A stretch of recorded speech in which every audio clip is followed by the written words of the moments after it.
हमारे स्वर्गीय पिता परमेश्वर, हम आपके प्रेम के लिए आपको बहुत-बहुत धन्यवाद देते हैं और हम आपके अनुग्रह के लिए भी आपको बहुत-बहुत धन्यवाद देते हैं जो आपने इस बार हमें दिया है, ताकि हम एक साथ इकट्ठे हो सकें और आपके वचन में संगति कर सकें।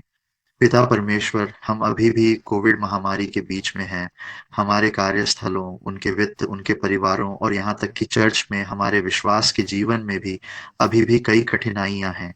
लेकिन पिता परमेश्वर, हम इस समय प्रार्थना करते हैं कि आपके वचन की शक्ति और आपके अस्तित्व से आने वाले प्रकाश के माध्यम से हम प्रार्थना करते हैं कि सभी कठिनाइयाँ और सभी अंधकार दूर हो जाएँ ताकि हम न केवल आपकी महिमा का अनुभव कर सकें, पिता परमेश्वर, बल्कि हम इसकी गवाही भी दे सके। हम प्रार्थना करते हैं प्रभु कि जैसे जैसे हम इस महीने पुरोहिताई का अध्ययन करना जारी रखते हैं, हम स्वयं यह देखने में सक्षम हो सके कि पुरोहिताई इस बात की गवाही है कि हमें आपके सामने विश्वास में कैसे रहना चाहिए। हम पिता, हे परमेश्वर, अपने राष्ट्र में वास्तव में अपने आध्यात्मिक पुजारी बनो, ताकि हम आपके सामने आत्मा और सच्चाई में उचित आराधना करने में सक्षम हो सके। हम आपको बहुत-बहुत धन्यवाद देते हैं पिता कि इस महीने अंग्रेजी इतिहास का मोचन श्रृंखला खंड 6 प्रकाशित किया जा रहा है और अगले महीने तक वितरित किया जाएगा। हम पिता परमेश्वर से प्रार्थना करते हैं, न केवल पुस्तक 6 के लिए और न केवल मोचन श्रृंखला के इतिहास के लिए, बल्कि पिता कि मोचन इतिहास का वचन आपके आध्यात्मिक पुजारियों द्वारा पृथ्वी के छोर तक भी घोषित किया जाएगा पिता, जिन्हें आपने स्थापित किया है। हम प्रार्थना करते हैं प्रभु कि आप इस अध्ययन के लिए हमारे साथ रहें। वचन के माध्यम से अध्ययन हो सकता है, हमारे लिए प्रेरणा बने, यह हमारे लिए जीवन हो और यह एक प्रकाश हो पिता परमेश्वर, इस अंधकारमय संसार में जिससे हम जीत सकें। हम प्रार्थना करते हैं प्रभु कि आप इस अध्ययन के आरंभ से लेकर समापन तक और हमारे विश्वास के पूरे जीवन में हमारे साथ रहें और हम आपका बहुत-बहुत धन्यवाद करते हैं। हम यीशु के नाम पर यह प्रार्थना करते हैं। आमीन। तो एक बार फिर हमारे साथ जुड़ने के लिए आपका धन्यवाद। यह हमारा तीसरा अध्ययन है वर्ष 2021 के मार्च महीने में।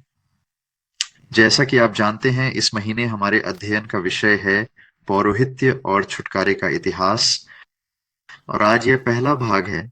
पुरोहिताई और ज्येष्ठ पुत्र नामक अध्ययन के अनुसार पुरोहिताई और ज्येष्ठ, इसलिए हम इस महीने का समापन ज्येष्ठ और पुरोहिताई के बारे में बात करके करने जा रहे हैं और आज हमारा आरंभिक शास्त्र निर्गमन अध्याय 4 श्लोक 22 है, इसलिए मेरे पास यह है। स्क्रीन पर तो क्यों ना हम इसे एक साथ पढ़ें जहां भी हम हैं। निर्गमन अध्याय 4 श्लोक 22 तैयार, शुरू करें। तब तुम फिरौन से कहना, ऐसा प्रभु कहते हैं, इज़राइल मेरा बेटा है, मेरे जेठे जन्मे। यह परमेश्वर का वचन है। आमीन। तो यहाँ क्या स्थिति है? परमेश्वर इज़राइल को बुला रहा है उसका बेटा, और यह सिर्फ इज़राइल नहीं है जैसा कि याकूब का नाम बदला गया था, ये इज़राइल राष्ट्र है। और मशाल की वाचा के बाद अब्राहम, इसहाक और याकूब के पुत्र यूसुफ से की गई प्रतिज्ञाएं, परमेश्वर के प्रबंध के अनुसार उसे समय से पहले मिस्र भेजा गया था और यूसुफ के कारण उस समय जब संसार में भयंकर अकाल पड़ा था, यूसुफ अपनी बुद्धि से भंडार गृहों को अनाज से भरने में सक्षम हुआ ताकि इस भीषण अकाल से बचने के लिए भोजन उपलब्ध हो। और यूसुफ का परिवार या इज़राइल का परिवार, वे यूसुफ के निमंत्रण पर मिस्र में रहने के लिए आते हैं और जीवित रहते हैं और 130 साल तक वे मिस्र में रहते थे और उस दौरान 400 वर्षों तक मिस्रियों द्वारा उन पर अत्याचार किया गया। मिस्रियों ने उन्हें गुलाम बनाया। इज़राइलियों और नियत समय पर मूसा के द्वारा, जिसे परमेश्वर ने इज़राइल के उद्धारकर्ता के रूप में स्थापित किया था, वह मिस्र के राजा फिरौन से कहता है, लोगों मुझे जाने दो। और परमेश्वर इसे कैसे व्यक्त करता है? इज़राइल मेरा पुत्र है। अतः परमेश्वर ने अपने लोगों को मिस्र से बाहर लाने के अपने छुटकारे के प्रशासन में वह इज़राइल को, अपने लोगों को मेरा बेटा कहता है, मेरा ज्येष्ठ।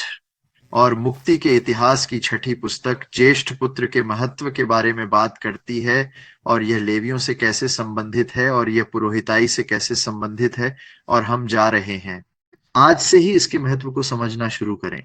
और मैं वास्तव में निष्कर्ष से शुरू कर रहा हूं, तो आज वास्तव में निष्कर्ष यही है और आप जानते हैं कि कभी-कभी जब आप कोई फ़िल्म देखते हैं, तो कुछ लोगों को स्पॉइलर पसंद नहीं आते। ईमानदारी से कहूँ तो मुझे स्पॉइलर से कोई परेशानी नहीं है, क्योंकि अगर आपको पहले से ही अंत पता है, फिर जैसे-जैसे कहानी आगे बढ़ती है, जब आप फ़िल्म देखते हैं, तो आप देखते हैं कि कैसे सब कुछ एक साथ जुड़ता जाता है। और हम जो इन अंतिम दिनों में रह रहे हैं, हम इस अर्थ में बहुत धन्य हैं कि हम पहले से ही जानते हैं कि अंत क्या होगा। वास्तव में प्रारंभ से ही हमें अंत की घोषणा कर दी गई है और यही मोचन का इतिहास है। तो यह संपूर्ण संदेश मुक्तिदायी इतिहास का है। यह इस बात का अंत है कि कैसे परमेश्वर अपनी इच्छा पूरी करने जा रहा है और हम अनंत काल तक उसके साथ रहेंगे। और यह कैसे होता है? यीशु मसीह के माध्यम से। और हम अगले सप्ताह इस महीने के अध्ययन को समाप्त करने से पहले आज इस विशेष पहलू पर एक नजर डालने जा रहे हैं। और आज का विषय है जेठा, अर्थात इसराइल का मुक्तिदायी ऐतिहासिक महत्व। अब हमारा आरंभिक वचन यह घोषित करता है कि परमेश्वर अपने लोगों को किस प्रकार स्वतंत्र देखना चाहता है, और वह इज़राइल को अपना जेठा कहता है, परंतु किससे स्वतंत्र?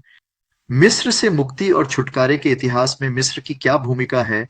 अगर हम प्रकाशित वाक्य अध्याय 11 पद 8 को देखें, ये दो गवाहों की बात है और उनकी गवाही के कार्य। और ये कहता है कि उनके शव महान शहर की सड़क पर पड़े रहेंगे, जिसे रहस्यमयी रूप से सोदोम कहा जाता है, और मिस्र जहां भी उनके प्रभु को क्रूस पर चढ़ाया गया था। अब हम वास्तविक इतिहास में जानते हैं कि हमारे प्रभु यीशु को बाहर क्रूस पर चढ़ाया गया था, यरूशलेम के कलवरी में, तुम्हें पता है, गुलगोथा में। लेकिन प्रकाशित वाक्य कह रहा है कि रहस्यमय रूप से, अर्थात आध्यात्मिक रूप से, यीशु को सदोम में क्रूस पर चढ़ाया गया था। इसलिए मोचन के इतिहास में सदोम की भूमिका है और उसे मिस्र में क्रूस पर चढ़ाया गया, और मुक्ति के इतिहास में मिस्र की यही भूमिका है। और आज हम मिस्र पर ध्यान केंद्रित करने जा रहे हैं। अब हमारा आरंभिक पवित्र शास्त्र निर्गमन 422 इज़राइल को ज्येष्ठ कहता है। लेकिन ज्येष्ठ का क्या महत्व है?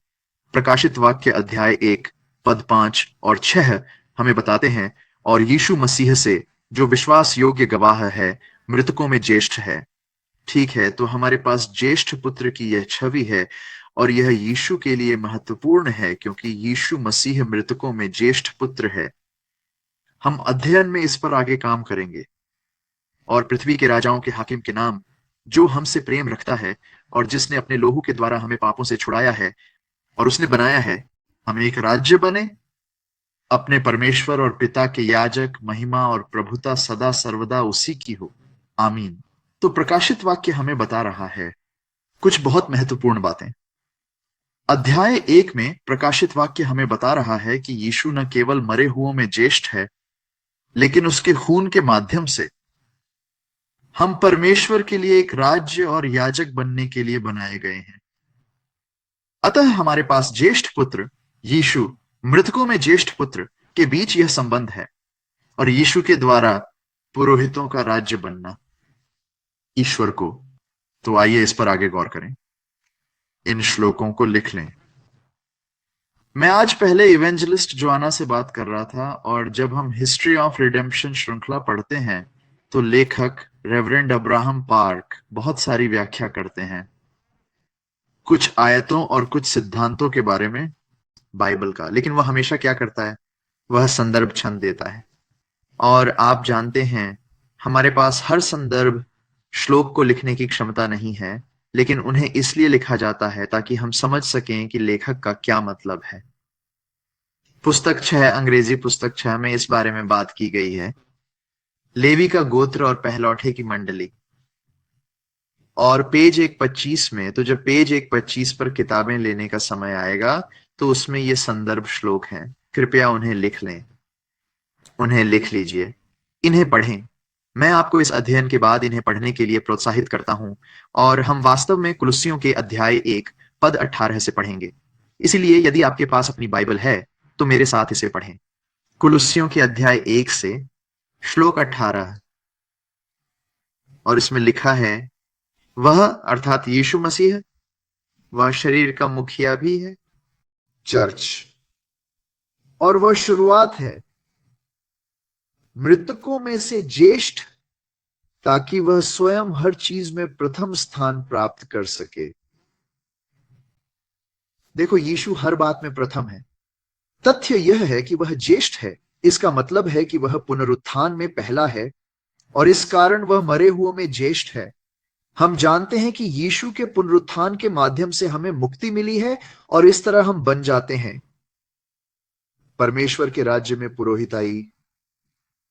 इसलिए हमारे पास ये सभी अवधारणाएं हैं जो एक दूसरे से जुड़ी हुई हैं। ये संदर्भ छंद हमें बताते हैं कि वे बाइबल में कैसे जुड़ी हुई हैं। अब हम उस बात पर आते हैं कि कैसे परमेश्वर ने अपने पुत्र को मिस्र से बुलाया। याद रखें कि इज़राइल उसका जेठा है। हम जानते हैं कि परमेश्वर ने इज़राइल को मिस्र से बुलाया था और पुराने नियम में भविष्यवक्ता होशे ने इसका उल्लेख किया है। होशे अध्याय 11 पद 1, जब इज़राइल युवा था मैंने तुम्हें प्रेम किया और मिस्र से बाहर। ठीक है, तो पलायन की मुक्तिदायी ऐतिहासिक घटना भविष्यवक्ता होशे हमें यह बताने के लिए इसे याद दिला रहा है कि परमेश्वर हमसे प्रेम करता है। परमेश्वर ने हमें अपना पुत्र, अपना जेठा कहा, उसने हमसे प्रेम किया और मिस्र से उसने अपने पुत्र को बुलाया। लेकिन यह मुक्तिदायी ऐतिहासिक घटना यीशु मसीह से सीधा संबंध है। क्यों? जब यीशु का जन्म हुआ तो हम जानते हैं कि राजा हेरोदेस ने उसे सताया था। हेरोदेस अपने राजत्व के लिए सभी खतरों को खत्म करना चाहता था। इसीलिए जब तीनों ज्योतिषी यह कहने आए, ओ, हमने इज़राइल के राजा का तारा देखा, और हेरोदेस ने पूछा, ओ, तुमने तारा कब देखा? तुम इस राजा से कहां मिलने जा रहे हो? मुझे बताओ। इसलिए हेरोदेस यीशु को सताता है और उसके सभी पहलौठों का नरसंहार करता है।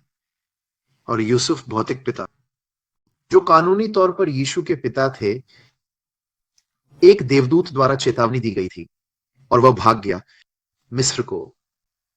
और मैथ्यू, इस घटना में होशे को उद्धृत करके दिखाया गया है निर्गमन की छुटकारे वाली ऐतिहासिक घटना किस प्रकार सीधे यीशु मसीह के जीवन से संबंधित है। अतः मत्ती अध्याय 2 श्लोक 14 से 15 तक, सो यूसुफ उठा और बालक और उसकी माता को लेकर रात ही में मिस्र को चल दिया। वह हेरोदेस की मृत्यु तक वहीं रहा। यह इसलिए हुआ कि जो वचन प्रभु ने भविष्यद्वक्ता के द्वारा कहा था वह पूरा हो कि मैंने अपने पुत्र को मिस्र से बुलाया। इसलिए यदि इज़राइल मिस्र से बाहर आना निर्गमन में परमेश्वर के वचन और उसकी वाचा की पूर्ति हुई, हम एक स्तर पर इसकी पूर्ति देखते हैं इज़राइल राष्ट्र के माध्यम से। लेकिन यह है यीशु में पूर्णता। मैथ्यू कह रहा है यह भविष्यद्वक्ता के वचन को पूरा करने के लिए था कि मैंने अपने पुत्र को मिस्र से बुलाया। तो हम देखते हैं कि कैसे पुराने नियम से परमेश्वर के वचन, परमेश्वर के छुटकारे के ऐतिहासिक प्रशासन का यीशु पर सीधा अनुप्रयोग होता है। बहुत से विद्वान इन बातों को दो अलग अलग घटनाओं के रूप में देखते हैं, लेकिन मुक्तिदायी इतिहास इन्हें एक साथ जोड़ता है। यह हमें दिखाता है कि कैसे परमेश्वर द्वारा इसराइल को अपना ज्येष्ठ पुत्र कहने के माध्यम से यह वास्तव में एक भविष्यवाणी है कि कैसे यीशु मिस्र से बाहर आएगा, न केवल शारीरिक रूप से बल्कि रहस्यमय आध्यात्मिक रूप से। यीशु को मिस्र में क्रूस पर चढ़ाया गया था, जिसका अर्थ है कि पाप और मृत्यु की उस भूमि से हमें भी बुलाया गया। यीशु पुनर्जीवित हुआ, इसलिए वह ज्येष्ठ पुत्र है और उसके माध्यम से हम ज्येष्ठ पुत्रों की सभा बन जाते हैं। मैं खुद से आगे निकल रहा हूं, चलो निर्माण करें। मिस्र से बाहर आने का क्या मतलब है? शारीरिक रूप से मिस्र से निकलकर वादा किए गए देश में आने के लिए हम इसे निर्गमन में देखते हैं। आध्यात्मिक रूप से इस संसार को छोड़कर स्वर्ग में प्रवेश करना हम इसे यीशु मसीह के जीवन में देखते हैं। लेकिन इसका क्या मतलब है? मृत्यु पर विजय पाना और मोक्ष प्राप्त करना, अनंत जीवन। तो अगर हम पिछले सप्ताह को याद करें तो हमने बपतिस्मा के महत्व के बारे में अध्ययन किया था, लेवी के गोत्र को और इसका पुरोहिताई के लिए क्या अर्थ है। अब पहले कुरिन्थियों के अध्याय 10 की आयत 1 और 2 पर नजर डालें। हे भाइयों, मैं नहीं चाहता कि तुम अनजान रहो कि हमारे सब पूर्वज बादल के नीचे थे और सब समुद्र के बीच से पार हुए और सब ने बादल में और समुद्र में मूसा का बपतिस्मा लिया।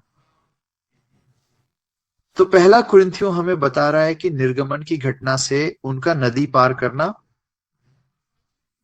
लाल सागर, यह एक बपतिस्मा है। पलायन से बाहर आने वाले लोगों को बपतिस्मा दिया गया। और यीशु ने क्या किया? जब उन्होंने अपनी सेवकाई शुरू की, उन्होंने बपतिस्मा लिया। समीक्षा के तौर पर कुलुसियों के अध्याय 2 की 12वीं और 13वीं आयतें बपतिस्मा में उसके साथ दफनाए जाने के बाद, और उसी में हम भी उस विश्वास के द्वारा जो परमेश्वर की शक्ति पर है उसके साथ जिलाए गए, जिसने उसे मरे हुओं में से जिलाया। जब हम अपने अपराधों और अपनी देह की खतनारहित दशा में मरे हुए थे, तो उसने हमें उसके साथ जिलाया। हमारे सारे अपराध क्षमा कर दिए हैं। पिछली समीक्षा। बपतिस्मा किससे जुड़ा हुआ है? जी उठने। मत्ती अध्याय 3:16 में लिखा है कि बपतिस्मा लेने के बाद यीशु तुरंत पानी से बाहर आया, और देखो, स्वर्ग खुल गया और उसने परमेश्वर के आत्मा को कबूतर के रूप में उतरते और अपने ऊपर उतरते देखा। और देखो, स्वर्ग से एक आवाज आई कि यह मेरा प्रिय पुत्र है, जिससे मैं बहुत प्रसन्न हूं।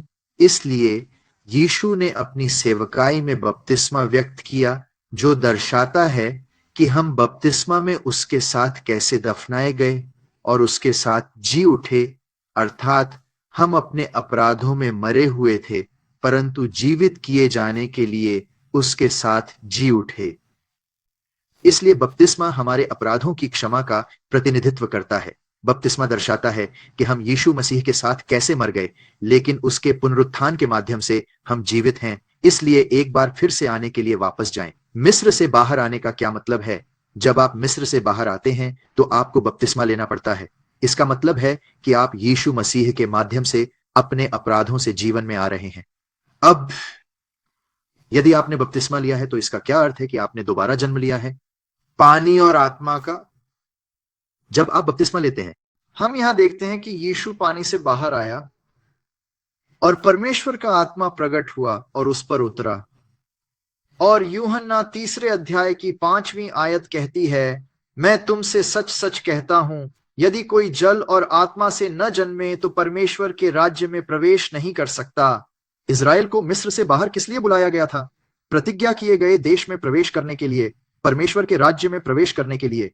प्रथम कुरिन्थियों अध्याय 10 हमें बताता है कि उस घटना के द्वारा उनका बपतिस्मा हुआ। यीशु कह रहे हैं कि परमेश्वर के राज्य को देखने के लिए तुम्हें जल और आत्मा से जन्म लेना होगा। तो हम देख सकते हैं कि बपतिस्मा के द्वारा, यीशु मसीह के हमारे अंगीकार के द्वारा परमेश्वर की मंडली में हम कैसे फिर से जन्म लेते हैं। तो पानी और आत्मा, यही आवश्यक है। इसका क्या महत्व है? इफिसियों अध्याय 5 श्लोक 25 और 26 शादी के बारे में बात कर रहे हैं। पत्नियां, जैसे मसीह ने भी कलीसिया से प्रेम किया, अपने आप को उसके लिए दे दिया कि उसे पवित्र करे, वचन के द्वारा जल से स्नान करके। तो फिर से जन्म लेने के लिए आपको क्या चाहिए? पानी और आत्मा। पानी क्या दर्शाता है? आपको धोया जा रहा है, आपको पवित्र किया जा रहा है। कैसे? वचन के जरिए। लेकिन सिर्फ पानी ही नहीं, पानी और आत्मा भी। यूहन्ना अध्याय 6 आयत टेक्स्टेड, आत्मा ही है जो जीवन देती है, शरीर से कुछ लाभ नहीं। जो बातें मैंने तुमसे कही हैं वे आत्मा और जीवन है। तो जब यीशु कहते हैं कि तुम्हें पानी और आत्मा से जन्म लेना है, तो इसका क्या मतलब है? तुम्हें परमेश्वर के वचन के अनुसार जन्म लेना है। तो जब आप बपतिस्मा लेते हैं, जब तुम उसके साथ यीशु मसीह में दफनाए जाओगे और जीवित किए जाओगे, जैसे यीशु मरे हुओं में से जी उठा था। ऐसा कैसे किया जाता है? शब्द की शक्ति के माध्यम से। जल और आत्मा इसी का प्रतिनिधित्व करते हैं।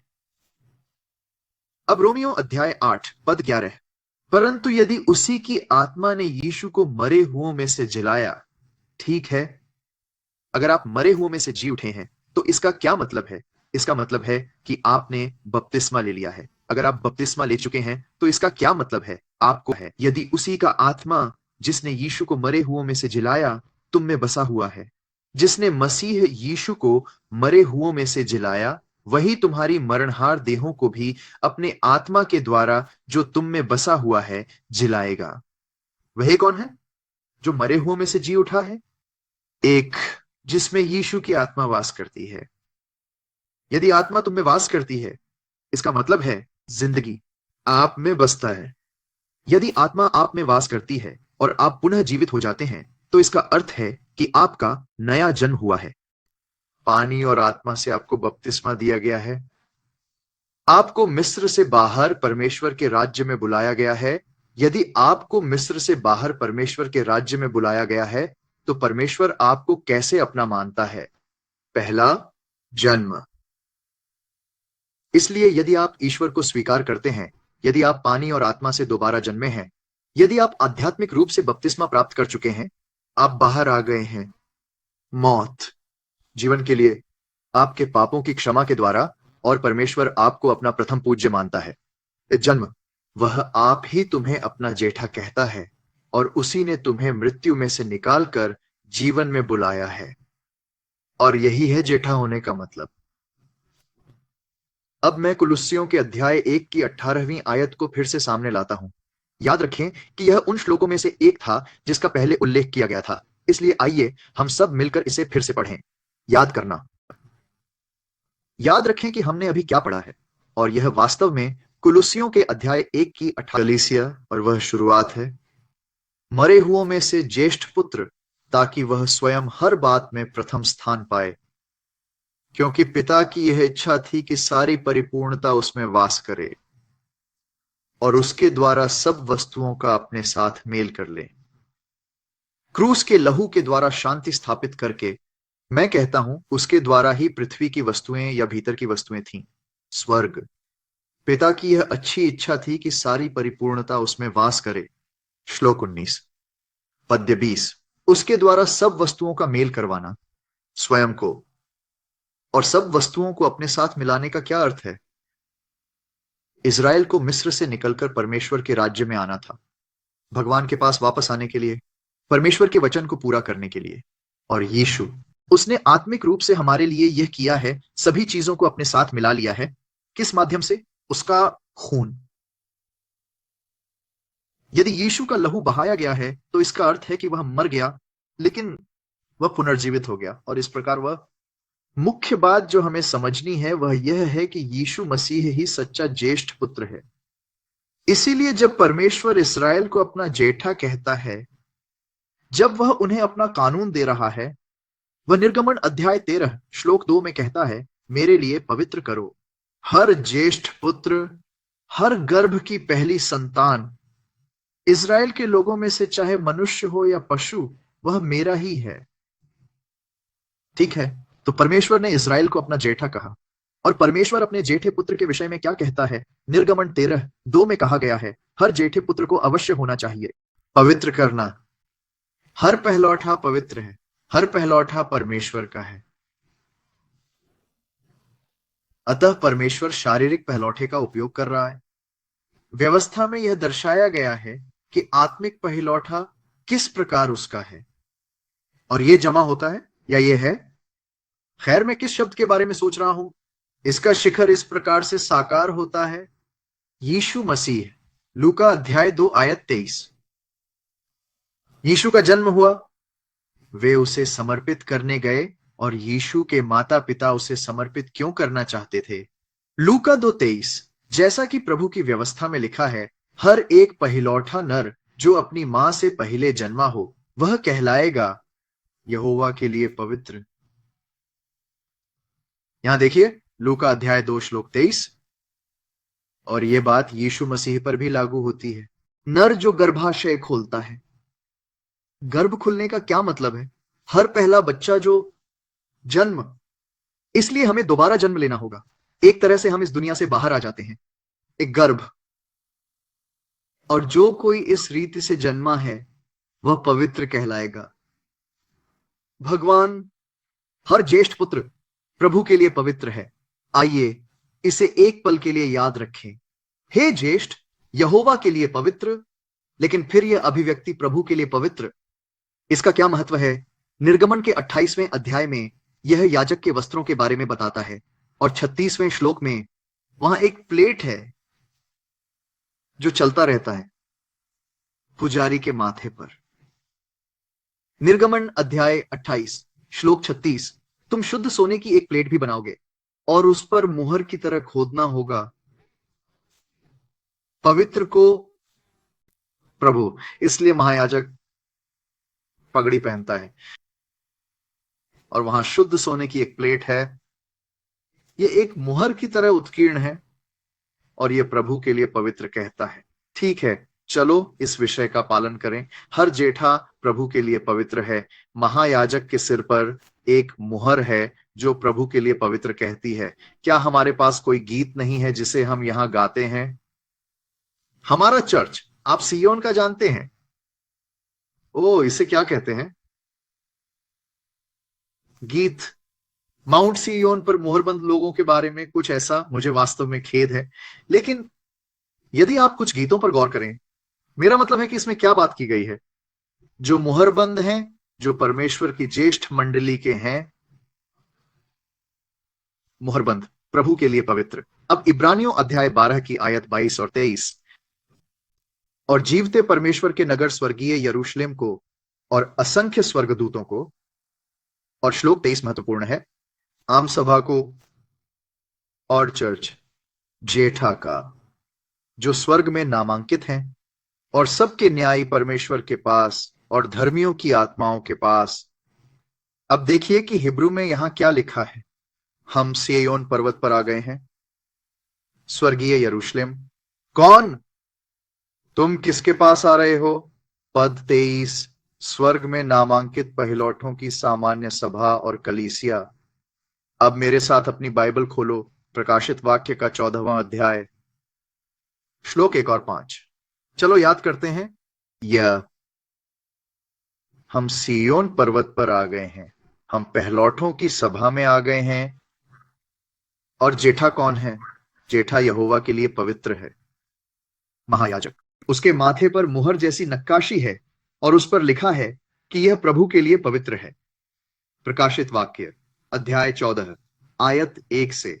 मेमना सिय्योन पर्वत पर खड़ा था और उसके साथ उसके नाम वाले 1,44,000 पुरुष थे, और उसके पिता का नाम उनके माथे पर लिखा है, और परमेश्वर का नाम पवित्र है। और मैंने स्वर्ग से एक शब्द सुना जो बहुत से जलों के शब्द और बहुत तेज गड़गड़ाहट के शब्द जैसा था, और जो शब्द मैंने सुना वह वीणा बजाने वालों के वीणा बजाने के शब्द जैसा था। और उन्होंने सिंहासन के सामने और चारों प्राणियों और प्राचीनों के सामने एक नया गीत गाया। उन 1,44,000 को छोड़ कोई भी वह गीत नहीं सीख सकता था जो पृथ्वी से मोल लिए गए थे। तुम कैसे मोल लिए गए हो? हम मेमने के लहू के द्वारा मोल लिए गए हैं। ठीक है, ये वे लोग हैं जो स्त्रियों के साथ अशुद्ध नहीं हुए, उन्होंने खुद को पवित्र रखा है। ये वे हैं जो मेमने का जहां भी वह जाता है पीछा करते हैं। ये तो मनुष्यों में से प्रथम फल के रूप में खरीदे गए हैं परमेश्वर और मेमने के लिए। उनके मुंह से कभी झूठ नहीं निकला, वे निर्दोष हैं। अतः हम 1,44,000 की इस सभा में देखते हैं कि वे वास्तव में सिय्योन पर्वत पर आते हैं। और वे कौन हैं? वे निर्दोष हैं। वे हैं, उनके माथे पर परमेश्वर का नाम अंकित है।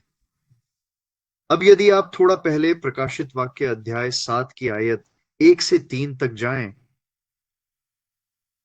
तीसरी आयत में कहा गया है, आप जानते हैं स्वर्गदूत पृथ्वी की चारों हवाओं को रोके हुए हैं। आप जानते हैं यह बहुत भय और भय का समय है। लेकिन आयत 3 प्रकाशित वाक्य 7:3 कह रही है, पृथ्वी या समुद्र या पेड़ों को तब तक नुकसान न पहुंचाए जब तक कि हम मुहर न लगा दें। हमारे परमेश्वर के दासों के माथे पर, महायाजक को देखें, एक मुहर थी। उसके माथे पर एक प्लेट थी जो मुहर की तरह थी। जेठे को मुहरबंद कर दिया गया है। जेठा यहोवा के लिए पवित्र है। तो इन अंतिम दिनों में जेठे मंडली मेमने के लहू से खरीदी गई थी।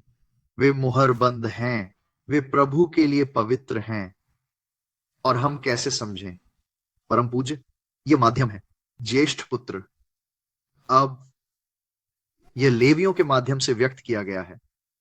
गिनती अध्याय 3 श्लोक 12 से 13। अब देखो, मैंने इस्राएल के पुत्रों में से प्रत्येक पहलौठे के बदले लेवियों को लिया है। इस्राएल के पुत्रों में जो गर्भ का पहला अंश होगा वह लेवीय मेरा होगा। इसलिए हमने जो कुछ ज्येष्ठ पुत्र के विषय में कहा है, हमने जो कुछ भी बात की है, उससे पता चलता है कि यीशु ही सच्चा ज्येष्ठ पुत्र है, ऐतिहासिक दृष्टि से मुक्तिदायक। यह लेवियों के माध्यम से व्यक्त किया गया है। जैसा कि हम अगले सप्ताह देखेंगे, यह लेवियों के माध्यम से व्यक्त किया जाता है, यह पुरोहित वर्ग के माध्यम से व्यक्त किया जाता है, यह उच्च याजकों के माध्यम से व्यक्त किया जाता है, क्योंकि सब जेठे मेरे हैं। जिस दिन मैंने मिस्र देश में सभी पहलौठों को मार डाला, मैंने पवित्र किया, अर्थात पवित्र बनाया। मैंने मनुष्य से लेकर पशु तक इस्राएल के सभी पहलौठों को अपने लिए पवित्र किया, वे मेरे होंगे। लेवियों को बुलाया गया था आध्यात्मिक रूप से पहलौठा बनना। परमेश्वर ने अपना प्रबंध किया। उसने कहा, हर एक जेठा मेरा है। लेवियों के पास पूरे इज़राइल राष्ट्र के लिए आराधना का प्रबंध करने का मंत्रालय है। इज़राइल को परमेश्वर का ज्येष्ठ पुत्र भी कहा जाता है। हमारा आरंभिक शास्त्र निर्गमन 4 अध्याय 1। हम आध्यात्मिक रूप से ज्येष्ठ हैं, इसलिए मुक्ति प्रशासन को समझने के लिए, जो हमारे विश्वास और स्वीकारोक्ति के माध्यम से व्यक्त होता है, हमें समझना होगा लेविया। हमें पुरोहिताई को समझना होगा, क्योंकि हमें परमेश्वर के समक्ष याजकों का राष्ट्र होने के लिए बुलाया गया है। और हमें महायाजक को समझना होगा, क्योंकि यीशु ही सच्चा महायाजक है और वह सबसे पहला है। तो एक बार फिर मैं इन श्लोकों पर वापस आता हूं। यह गृह कार्य है। रोमियो अध्याय 8 श्लोक 29, पहला कुरिन्थियों अध्याय 15 पद 20 और 23, इब्रानियों अध्याय 1 पद 6, कुलुस्सियों अध्याय 1 पद 8। अगर यह किसी तरह का क्लिफहैंग जैसा लगता है, तो मैंने ऐसा जानबूझकर किया है, क्योंकि हम अगले सप्ताह यहीं से शुरू करने जा रहे हैं। तो अगले सप्ताह हम लेवियों के महत्व पर चर्चा करेंगे और उनका प्रतिनिधित्व जेठा के रूप में किया जाए। अब लेवियों में से आपके पास याजक वर्ग की वंशावली है और वह हारून की वंशावली है। यदि आप कह सकते हैं कि लेवियों में कोई ज्येष्ठ है, तो हम कह सकते हैं कि हारून उसका प्रतिनिधि है और उसका वंश याजकों से है। अब याजकों के बीच भी आपके पास ज्येष्ठों का वंश है। हारून से ज्येष्ठ उच्च पुरोहिती की वंशावली है। तो हम देखते हैं कि कैसे पहलौठे की यह अवधारणा हारून से लेकर महायाजक, पुरोहित, लेवियों, इज़राइल राष्ट्र तक फैली हुई है। यह आध्यात्मिक रूप से हम पर प्रतिबिंबित होता है और यह इस ओर ले जाता है। यीशु मसीह सच्चे ज्येष्ठ पुत्र हैं। इसीलिए जब हम इस अवधारणा पर कायम रहेंगे, जब हम पुरोहिताई के बारे में सीखेंगे, और विशेष रूप से मुझे यकीन है कि जब छठी पुस्तक आएगी तो हम उसका और अधिक अध्ययन करेंगे, तो हमें यह जानना होगा कि यह सब हमें कहां ले जाएगा। तो आज का अध्ययन मैं आपको देता हूं। आपको अंत कुछ हद तक समझ में आ गया होगा। तो हम यहां से आगे बढ़ेंगे अगले सप्ताह, और मुझे आशा है कि आप इन आयतों का संदर्भ देंगे। हम अगले सप्ताह इन पर और अधिक विस्तार से चर्चा करेंगे। इसलिए मैं वास्तव में आशा करता हूं कि आप इन्हें पढ़ेंगे और वास्तव में याद रखेंगे कि यीशु हमारे सच्चे महायाजक हैं। तो ये मेरी आशा और प्रार्थना है कि जैसे जैसे हम आगे बढ़ते हैं परमेश्वर का वचन सीखने के लिए, रोमियो के 10वें अध्याय की 17वीं आयत के अनुसार हम अपने विश्वास में बढ़ेंगे, और जैसा कि हम स्वीकार करते हैं, उस स्वीकारोक्ति के माध्यम से हमारे पास जो उद्धार है, उसके द्वारा हमारे कबूलनामे में क्या हम पहचान सकते हैं यीशु ने हमें हमारे पापों से छुड़ाने के लिए कैसे अपनी जान दी, और हम वास्तव में परमेश्वर का ज्येष्ठ पुत्र, जैसा उसके पुरोहितों का राज्य। तथास्तु। तो आइए हम प्रार्थना के साथ समापन करें और उसके बाद प्रभु की प्रार्थना करें। हमारे स्वर्गीय पिता परमेश्वर, हम आपके प्रेम के लिए बहुत बहुत धन्यवाद देते हैं, और आपकी कृपा के लिए हम आपको बहुत बहुत धन्यवाद देते हैं कि आपने हमें खरीद लिया है सच्चे खून से, सच्चे बलिदान की जो यीशु मसीह है। आज हमने देखा कि यीशु आपका सच्चा ज्येष्ठ, एकलौता पुनरुत्थान का पहला फल। हे भाई परमेश्वर, हम यीशु मसीह पर विश्वास करते हैं, इस आपका चुनाव, ताकि हम पहिलौठों की इस मंडली में शामिल हो सकें। हे पिता परमेश्वर, हम तुम्हारे आत्मिक लेवीय बनो।